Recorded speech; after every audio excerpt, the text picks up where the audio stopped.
여러분 안녕하십니까? 새날새 정영택 목사입니다. 여러분 날마다 새로우십니까? 오늘도 새로운 은혜가 여러분과 함께 하기를 바랍니다. 신앙 고백을 하셨죠?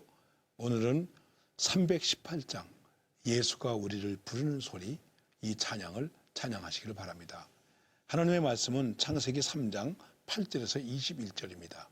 조금 단락이 큽니다. 한 절 한 절 하는 것도 중요하지만 또 우리가 진도를 나가야 되기 때문에 이렇게 성경 말씀을 보게 되었습니다. 제가 몇 절만 읽어드리겠습니다. 먼저 8절에서부터 읽겠습니다. 그들이 날이 서늘할 때에 동산에 거니시는 여호와 하나님의 음성을 듣고 아담과 그 아내가 여호와 하나님의 낯을 피하여 동산 나무 사이에 숨은지라. 여호와 하나님이 아담을 부르시며 그에게 이르시되 네가 어디 있느냐 가로되 내가 동산에서 하나님의 소리를 듣고 내가 벗었으므로 두려워하여 숨었나이다. 쭉 밑으로 내려가서 21절 여호와 하나님이 아담과 그 아내를 위하여 가죽옷을 지어 입히시니라 하는 말씀입니다. 우리는 창세기 3장 1절에서 7절에서 인간이 범죄한 모습을 보게 되었습니다. 무엇 때문에 범죄하게 되었다, 누구 때문에 범죄하게 되었다, 어떤 일 때문이다, 아무개 때문이다, 환경 때문이다, 어렵기 때문이다. 여러분 다 좋습니다.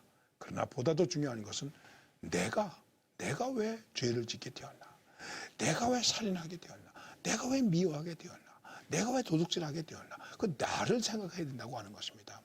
이게 먼저 이어야 되는데 사람들은 그렇게 생각하지 않습니다. 그리고 다 어떡합니까? 너 때문이야, 너 때문이야, 너 때문이야 그러고 있습니다. 핑계를 대고 있습니다.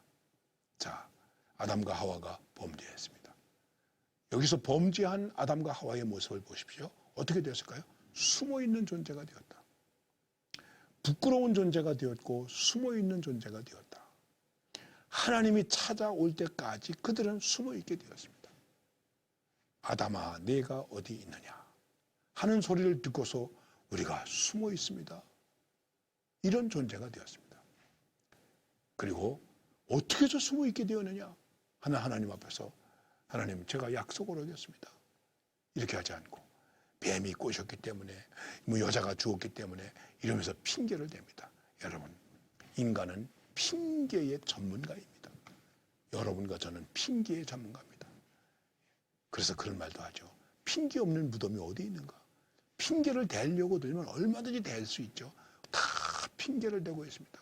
나라가 잘못하면 대통령이 잘못하면 대통령에다 핑계를 대죠. 뭐가 잘못하면 장관에다가 핑계를 대죠. 누구한테 핑계를 대죠. 다 남에게 핑계대는 거예요. 많은 사람을 죽이고도 이 사회가 나쁘기 때문에 이렇게 됐다고 사회에다가 핑계를 대죠. 일리는 있어요. 그러나 아닙니다. 내가 왜 이렇게 되었는가를 생각해야 되는데 진정한 회개가 없으세요. 하나님 잘못했습니다. 약속을 어겼습니다. 용서해 주세요. 이게 없습니다. 그리고 핑계 뱀에게 여인에게 핑계를 대게 됩니다. 여기에 대해서 하나님께서 심판을 하십니다. 심판의 내용은 여러분이 성경 읽으시면 그대로 잘 나와 있습니다. 문제는 무엇이냐면 이 엄청난 죄의 부끄러움의 모습을 숨어 있어야 하는 그 문제를 우리로서는 해결할 수 없다는 것입니다. 아담과 하와가 무화과 나무 이파리로 치마를 만들어서 입고 부끄러움을 가렸다. 자, 이게 눈에 보이느냐 안 보이느냐를 떠나서 인간은 죄에 대한 부끄러움을, 자기 허물에 대한 부끄러움을 내가 가리울 수 없다. 그런 말 하죠. 손바닥으로 하늘을 가린다. 손바닥으로 하늘을 가릴 수 없습니다. 그래서 결국은 어떻게 되겠습니까? 오늘 말씀에 이런 말씀이 나오지 않습니까? 여호와 하나님이 아담과 그 아내를 위하여 가죽옷을 지어 입히시니라.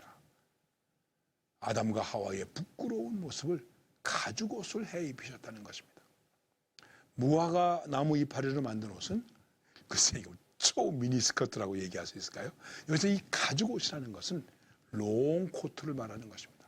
온 몸을 다 가리울 수 있는 그러한 것을 말하는 것입니다. 그래서 아담과 하와의 부끄러운 모습을 다 가리워주는 것입니다. 여러분 가죽옷을 만들려면 어떻게 되겠습니까? 가죽이 필요하잖아요.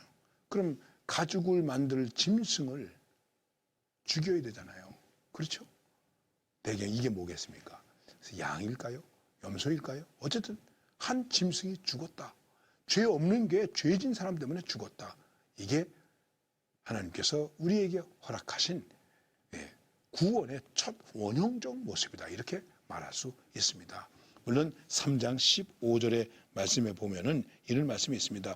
내가 너로 여자와 원수가 되게 하고 너의 후손도 여자의 후손과 원수가 되게 하리니 여자의 후손은 네 머리를 상하게 할 것이요 너는 그의 발꿈치를 상하게 할 것이니라 해서 메시아가 오실 것을, 구세주가 오실 것을 암시적으로 말씀하셨다. 이렇게 보통 얘기합니다만은, 자, 우리 거기까지 가지 않더라도 이 아담과 하와의 부끄러움을 하나님께서 직접 가려워 주셨다는 것입니다. 이게 하나님의 용서, 하나님의 사랑이라는 것입니다. 그리고 이것을 위해서 숨어있는, 피하여 있는 아담과 하와에게 하나님이 먼저 아담아, 네가 어디에 있느냐 하고 찾아오신다는 것입니다. 여러분, 오늘도 하나님 우리를 찾으십니다. 인간아, 네가 어디에 있느냐. 여러분, 한 사람 한 사람을 향해서는 영태가 네가 어디에 있느냐. 우리를 찾아오십니다. 그때 내가 숨어 있습니다. 내가 하나님을 피하여 있습니다. 여러분, 우리가 이런 입장이 되면 되겠습니까? 하나님, 저는 연약합니다. 부끄럽습니다. 하나님께서 저를 용서하시고 구원해 주셔야 합니다. 이러한 믿음의 자세가 필요하다는 것이죠. 그러면 하나님은 우리에게 롱코트를 입혀주십니다. 우리의 모든 허물을 가리우십니다. 이것이 하나님의 사랑입니다. 예수가 우리를 부르는 소리, 그 음성 부드러워. 오늘도 이 말씀 속에서 우리를 부르시는 그 주님의 부드러운 음성, 사랑의 음성을 들으시면서 깨달으시면서 새로운 은총으로 살아갈 수 있기를 간절히 바랍니다. 감사합니다.